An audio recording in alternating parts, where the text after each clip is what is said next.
Sharpening, it's not that magical enhance that you get watching thriller TV shows.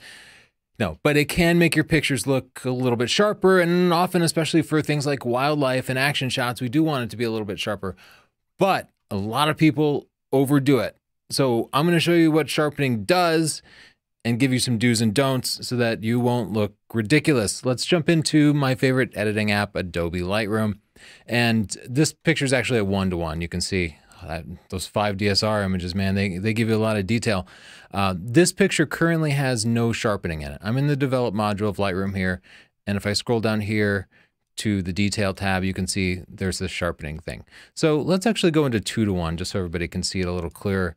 And as we start to get this close, you can see, oh, it doesn't look quite as sharp as it could. If I drag this sharpening slider over, now where I want you to pay attention is these little nodules around the eye. That's what I always look for when I'm looking for a sharp image of a bird. I'm always looking right for these things.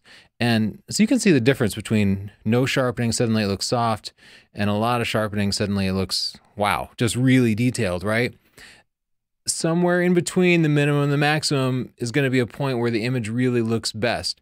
And so this is clearly better, right? As you look at it, you're like, oh, that looks better. What happens to people is they just keep cranking up this slider until they get up here, and then it's way too much. So first thing I want to do is tell you how to figure out when it's too much. And what I like to do is I like to go in really tight. Like, let's just fill the frame with this.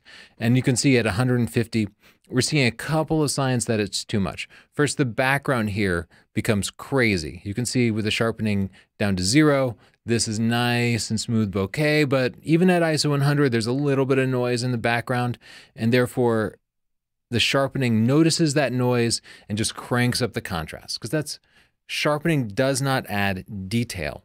Sharpening looks for areas of contrast and then exaggerates it.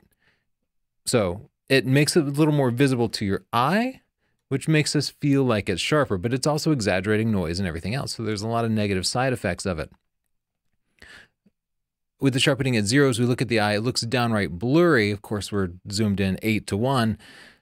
But as I crank it up, you can see it starts to really look better. And this is the good effect of sharpening.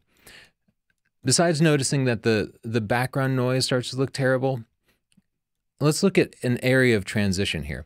Because we're zoomed in so much, we can see that the transition between the background and this bird's bill, look at the highlight here and the shadow here. You can see there are pixels that are blending the two together. You can see it's kind of a smooth transition of color. And if we were to not have those pixels blended, if we were to have some pixels which were white and some pixels which were the background color, but a sharp delineation, it would look sharper. And that's what sharpening will do. It will find that area of contrast and make it so that individual pixels, now you can see almost like a stair-step effect. It's separating them. As we get too high, what you'll see is a halo. You'll see fringing. So right here, we're seeing at 80, we're seeing massive amounts of fringing because this bird's bill, it goes from dark, the bottom of the bill is dark, but then you see a lighter colored band before we get to the background. So it's actually exaggerating the difference. That is a sign that you've gone too far with the sharpening. Zoom in all the way, zoom in 8-to-1. And if you start to see heavy bands like that, you've gone too far. It's easy to go too far. In Lightroom, I would never go above 50. If it's a wildlife shot, sometimes I'll be at 50. It depends on exactly how I'm going to be presenting it, what the final image is going to be. But 50 is about as high as I'll ever go. For me, the default when I import new images is 25. And I don't often go above 25. So you can decide exactly how much is right for you, but I beg you, whatever you decide on, back it off a little bit, because too much sharpening looks ugly and it looks unnatural. Now let's zoom in again, and I'm going to crank the sharpening up, and we're going to go into 8-to-1, and we're going to look at the background, because I was just talking about this ugly effect where it exaggerates noise. If you are using Lightroom, there's this masking slider here, which you can see if I crank this up, suddenly the background looks okay again. The way to use the masking slider is to hold down the Alt key on your keyboard, or an Opt key on some Macs, and then adjust it. So you can see when I'm doing this, it's making the image black and white. it is only going to apply sharpening to the parts of the image that are white. So ideally, I would adjust this masking slider to the point where all the blurry background details are completely black. Thus, they'll be receiving no sharpening because there's no need to sharpen something that's out of focus, right? And this masking slider is brilliant, and I really wish they had it for the noise reduction. So now, even at 139 with the sharpening cranked way up, you can see the background here, silky smooth. That already makes it way more usable. Even some parts of the eye here that were looking ridiculous are now nice and smooth, but we still get all that sharpening applied to the areas of detail. So you can see with the masking off and then with the masking on. So I always encourage you to go in and just adjust that masking slider so that you're not getting as many of the negative side effects of sharpening, but again, don't use 139 sharpening. Wildlife is definitely the most common place to use sharpening, but let's take a look at a portrait. Another mistake I see people make is that they think they can fix a blurry picture or a focusing issue with sharpening, and you just can't really do that. So here you can see, if you look closely, you can see the camera focused on her hair, thus her eyes are a little bit soft. That's a little too close. So you can see her eyes are a little bit too soft, even with the sharpening up a little bit. So if I drop that down, you'll see what it looks like with no sharpening. So if I crank it up, the eyes definitely start to look a little bit better, especially zoomed back. This is with no sharpening, a little bit softer, a little bit sharper. Something you can do if you want to try to rescue an image is to adjust the radius and detail settings here. You can see with the sharpening cranked all the way up, it's adding lots of negative side effects. Like look at all the weird texture that it's added to her eyes, and especially for portraits, that's bad. You don't want to be applying sharpening to a face. That's why it's really important to nail focus on the eyes so you don't have to try to fix that later. If you miss the focus on the eyes, you just missed the shot, just throw it away.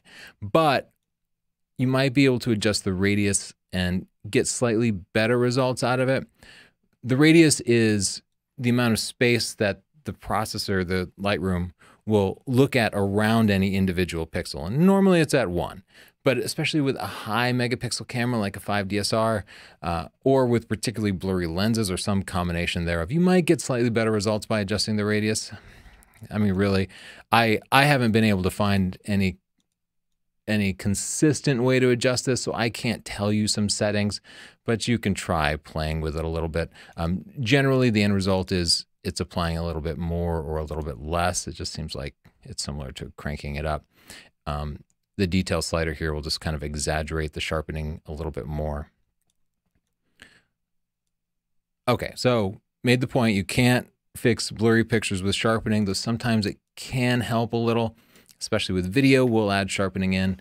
Let's look at another wildlife picture here just as an example. Let's zoom in, and you can see this is another example where the camera missed focus, and I can go in here.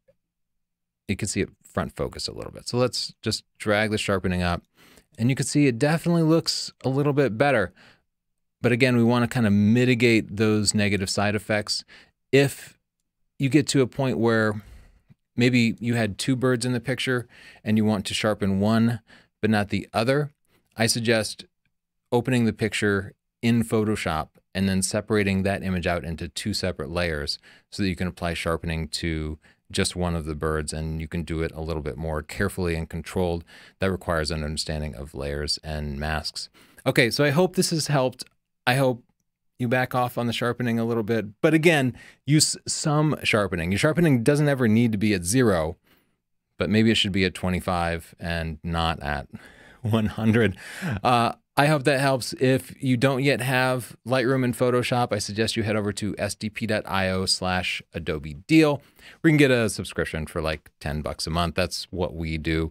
I know not everybody likes monthly subscriptions, but it's kind of the best way, and it's actually a bargain for 2 really expensive apps.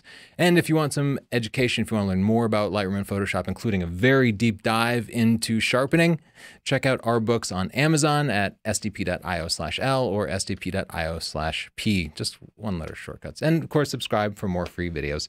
If you have other tips or suggestions, write a comment down below. Thanks.